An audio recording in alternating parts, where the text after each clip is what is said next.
نحمده ونصلي على رسوله الكريم أما بعد فأعوذ بالله من الشيطان الرجيم بسم الله الرحمن الرحيم ألف لام را صدق الله مولانا العظيم. محترم بزرگوں،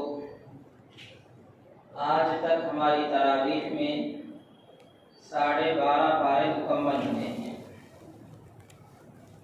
اور آج کی تراویح میں سورہ ہود کے کچھ حصے کی تلاوت کی گئی ہے اور سورہ یوسف مکمل پڑھا گیا ہے اور اس کے بعد سورۃ الرعد کا تھوڑا سا حصہ پڑھا گیا ہے. سورہ یوسف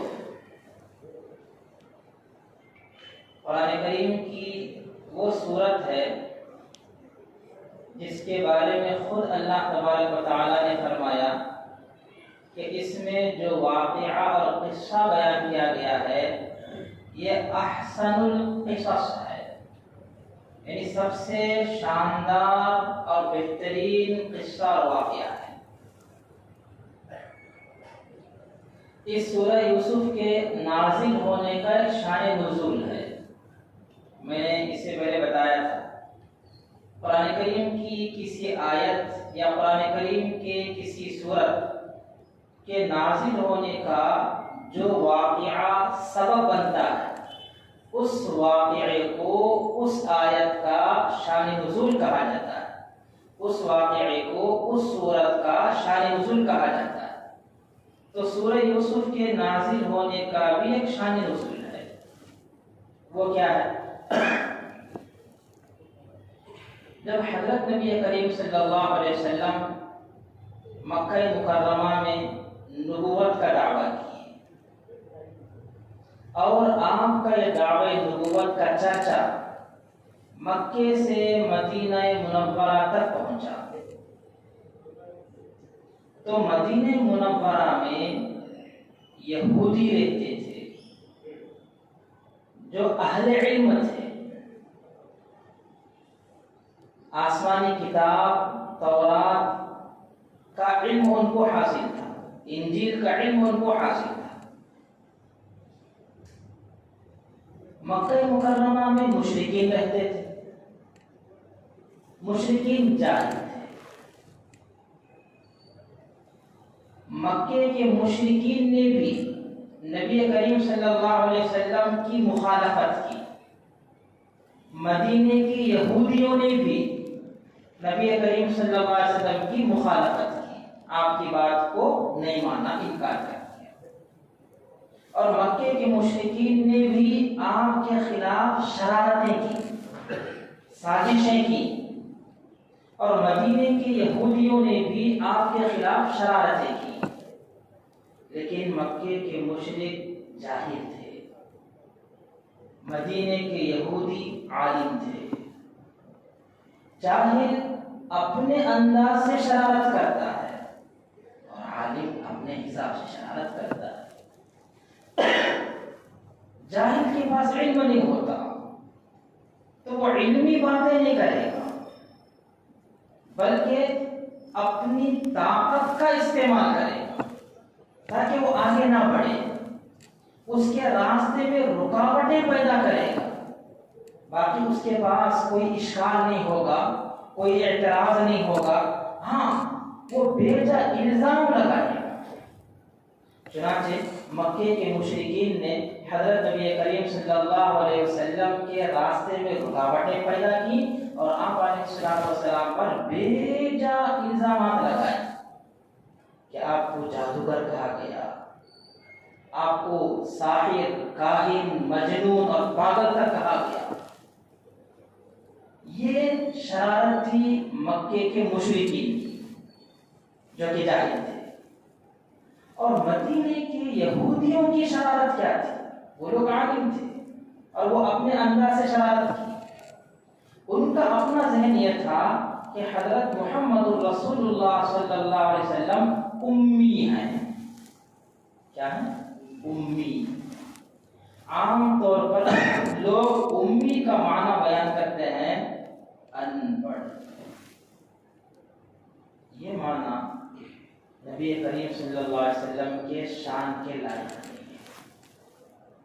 اگر نبی کریم صلی اللہ علیہ وسلم ان پڑھ ہیں تو پھر کون پڑھا لکھا ہو سکتا ہے؟ اس لیے امی کا مطلب یہ ہے کہ امی وہ ہے جس کا دنیا میں کوئی استاد نہیں ہے. امی وہ ہے جو کسی کا شاگرد نہیں ہے، جس کا کوئی استاد نہیں اور جو کسی کا شاگرد نہیں، اسے امی کہتے ہیں. حضرت نبی کریم صلی اللہ علیہ وسلم دنیا میں کسی سے نہیں پڑھے، آپ کا کوئی استاد نہیں ہے اور آپ کسی کے شاگرد نہیں ہیں، لیکن اس کے باوجود آپ نے کئی لوگوں کو پڑھایا ہے. یہ آپ کا معجزہ ہے، یہ آپ کی شان ہے. اللہ کے ذریعے سے آپ کو علم حاصل ہوتا گیا اور آپ کو علوم امت تک پہنچاتے گئے. تو خیر، مدینے کے یہودیوں کا یہ ذہن تھا کہ آپ علیہ السلام امی ہیں، ان کو کچھ علم آتا واتا نہیں ہے، لہٰذا ان کو پریشان کرنے کے لیے ان سے اعتراضات کریں گے، اشکالات کریں گے. جب یہ جواب نہیں دے سکیں گے تو ہم کہیں گے یہ آدمی کیسا نبی بن سکتا ہے جس کو چھوٹی چھوٹی باتوں کا علم نہیں ہے.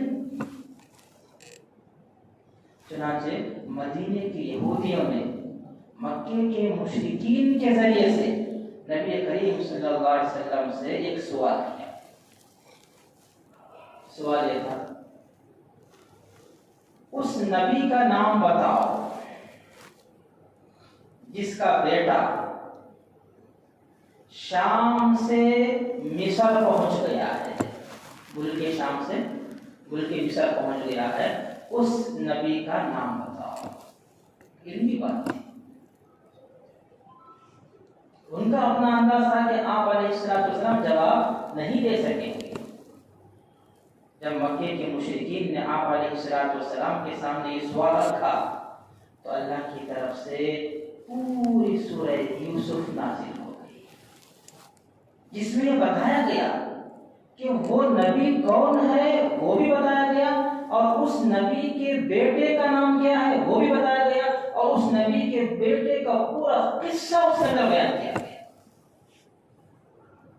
یعقوب علیہ السلام کا بیٹا یوسف علیہ السلام جو ملک شام سے مصر پہنچے ہیں. تو یہ واقعہ سبب بنا ہے سورہ یوسف کے نازل ہونے کا، اس لیے اس واقعے کو اس سورت کا شان نزول کہا جاتا ہے. خود اللہ تعالیٰ نے اس واقعے کے بارے میں کہا، نحن نقص علیک احسن القصص، ہم آپ کو بہترین انداز میں ایک واقعہ سناتے ہیں، قصہ سناتے ہیں.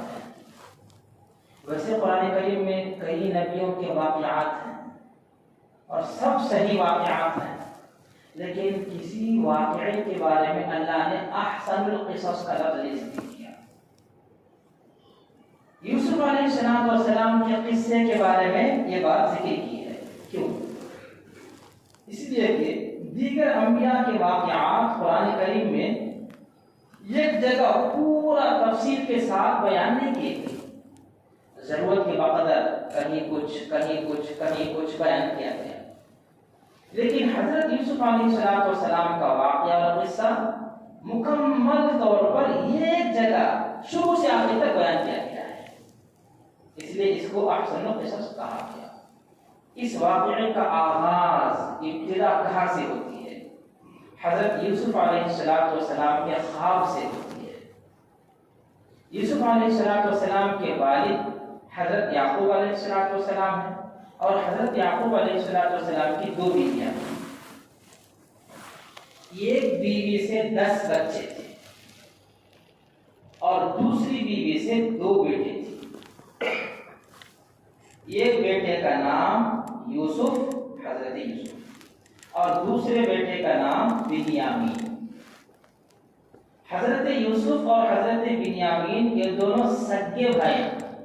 سگے بھائی ہیں تو ماں اور باپ دونوں ایک، لیکن ان کی کہ جو دوسرے 10 بھائی تھے وہ باپ شریک بھائی ہوتے، علاقی بھائی، یعنی باپ تو ایک ہے، ماں الگ ہے۔ 10 بھائیوں کی ماں الگ ہے، ان 2 بھائیوں کی ماں الگ ہے، لیکن یہ 10 بھائی کا باپ بھی ایک اور ان 2 بھائیوں کے باپ بھی ایک۔ حضرت یوسف علیہ السلام نے خواب دیکھا، مشہور خواب کہ 11 ستارے، ایک چاند اور ایک سورج سجدہ کر رہے ہیں۔ اپنے والد یعقوب علیہ السلام کو یہ واقعہ بیان کیا، خواب بیان کیا تو نصیحت کی یعقوب علیہ السلام نے، لا تقصص رؤیاک علی اخوتک، کہ تم اپنے بھائیوں کو اپنا خواب مت بیان کرو۔ ہو سکتا ہے کہ بھائی تمہارے خلاف سازش کریں، دشمنی کریں۔ چنانچہ ایسا ہی ہوا کہ جب بھائیوں کو پتا چلا تو بھائی چونکہ نبی کے اولاد تھے، آپ ایک بات یاد رکھیں، کوئی بڑا آدمی بڑے خاندان کا آدمی ہے، بڑے خاندان کا آدمی اگر چھوٹی حرکت کرتا ہے تو اس چھوٹی حرکت میں بھی کوئی اچھائی رہتی ہے، کوئی خوبی رہتی ہے۔ نبی کے اولاد ہے، سمجھدار ہے، وہ اگرچہ کہ اپنے بھائی کے دشمن بنے، اپنے بھائی کے خلاف سازش کرے، لیکن وہ سمجھ گئے کہ حضرت یوسف کا یہ خواب بڑا اہم خواب ہے، آگے چل کر اس کو اللہ بہت اونچا مقام عطا فرمانے والے ہیں۔ بالآخر اپنے والد کو پھسلا کر بہلا کر لے کر گئے تو حضرت یعقوب علیہ السلام نے اسی وقت اپنا خدشہ اور اندیشہ ظاہر کر دیا کہ تم لوگ لے جانے کی بات کر رہے ہو، مجھے تو یہ ڈر لگ رہا ہے کہ کہیں تم لوگ اپنے کھیل کود میں، کھانے پینے میں، خوشی منانے مشغول ہو گئے اور میرے بچے یوسف کو کوئی بھیڑیا کھا لے، کوئی بھیڑیا کھا لے۔ یہاں حضرت مفسرین فرماتے ہیں کہ حضرت یعقوب علیہ السلام نے خاص طور پر بھیڑیے ہی کا تذکرہ کیوں کیا؟ اس کی 2 وجہ بیان کی گئی ہے۔ بعض مفسرین فرماتے ہیں کہ یعقوب علیہ السلام جس علاقے میں رہتے تھے وہاں بھیڑیے زیادہ تھے، اس لیے وہی بات ذہن میں آئی کہ چھوٹا سا بچہ ہے، کہیں اس کو بھیڑیا کھانا ہے۔ اور دوسری وجہ بیان کی ہے کہ یعقوب علیہ السلام نے خواب دیکھا اس بچے کے بارے میں کہ بھیڑیا آ کر اس کو کھا رہا ہے، تو اپنے خواب کے حساب سے، تعلق سے بتا دیا کہ مجھے اس بات کا اندیشہ اور ڈر ہے۔ پھر بھی انہوں نے اصرار کیا تو بھیج دیا۔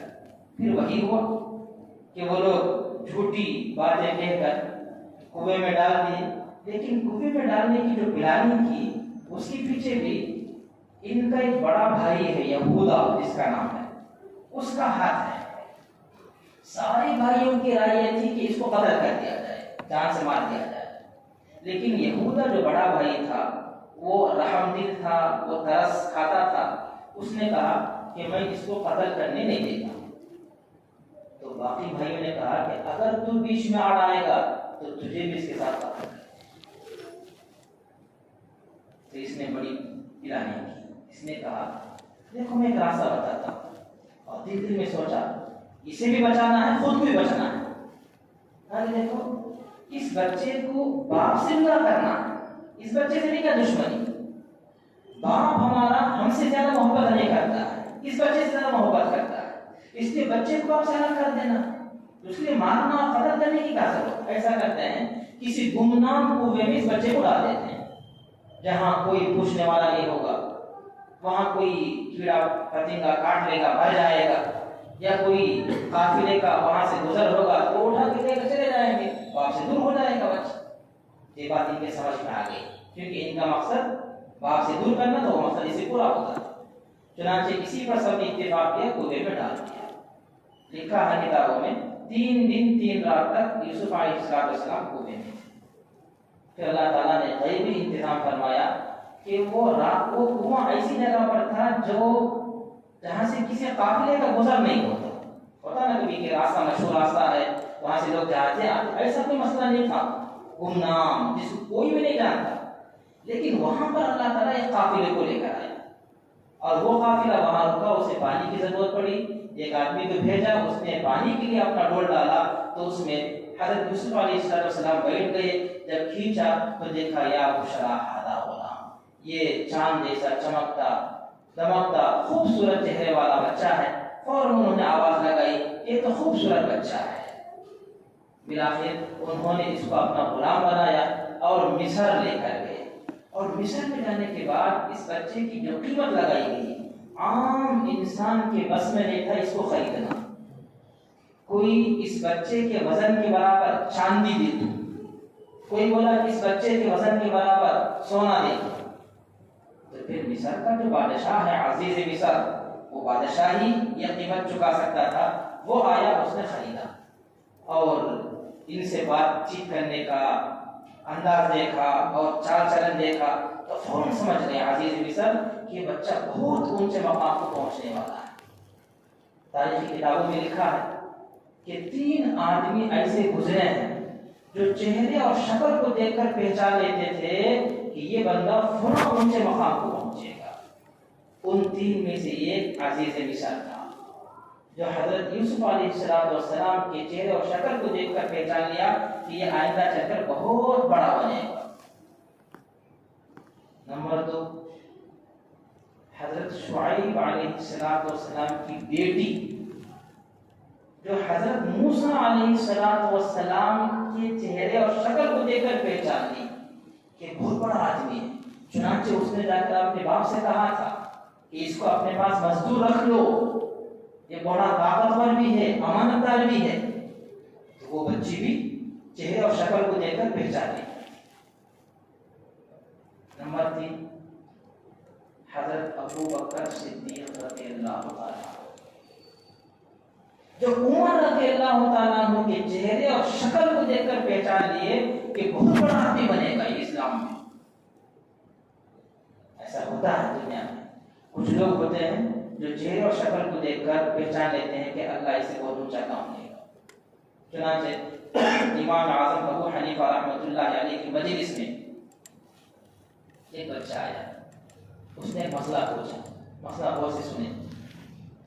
مسئلہ یہ پوچھا کہ حضرت ایک آدمی عشاء کی نماز پڑھ کر سو گیا،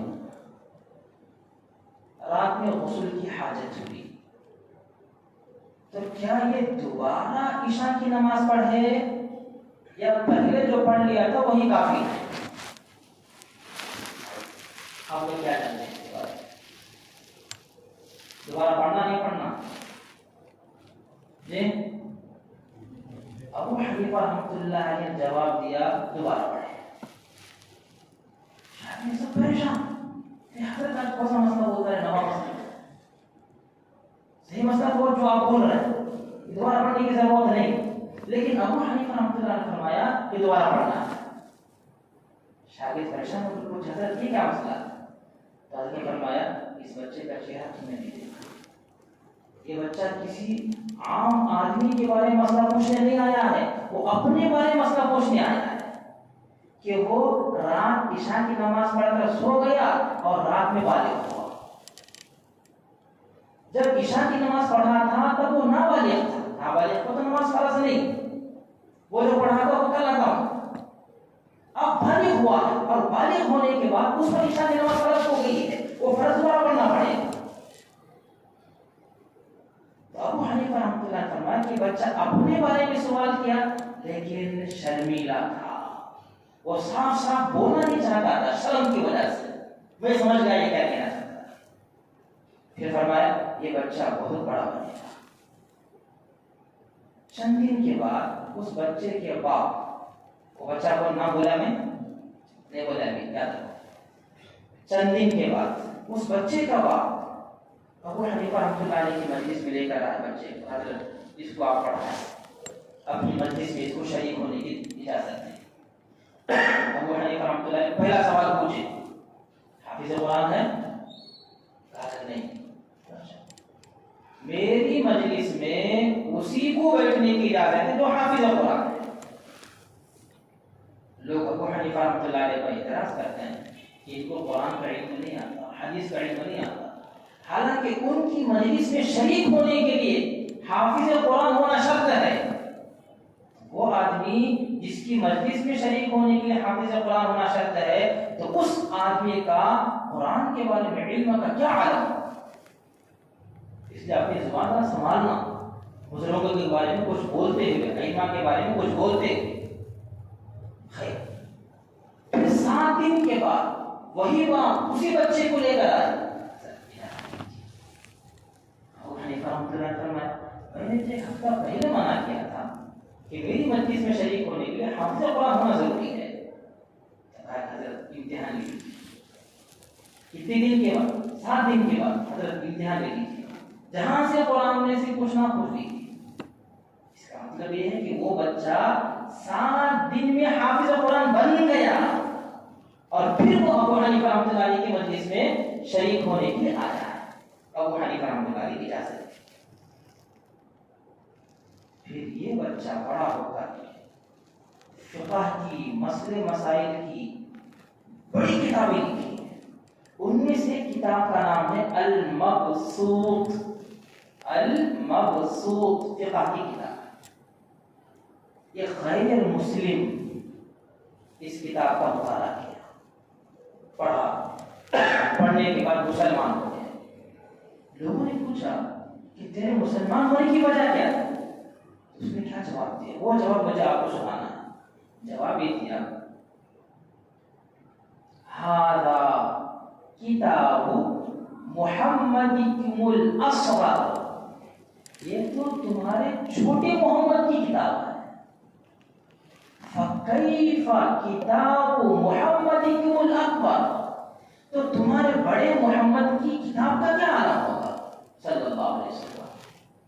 تو معلوم ہو گیا بچے کا نام کون تھا؟ وہ بچہ حضرت امام محمد رحمۃ اللہ علیہ، حضرت امام محمد رحمۃ اللہ علیہ، جو فقہاء احناف میں سے ہیں، ابو حنیفہ رحمۃ اللہ علیہ کے شاگرد ہیں۔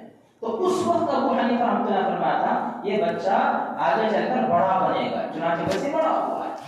تو اللہ تعالیٰ بچوں کے اندر صلاحیتیں رکھتے ہیں، ماں باپ کو غور کرنا چاہیے کہ اس کے اندر کیا صلاحیت ہے۔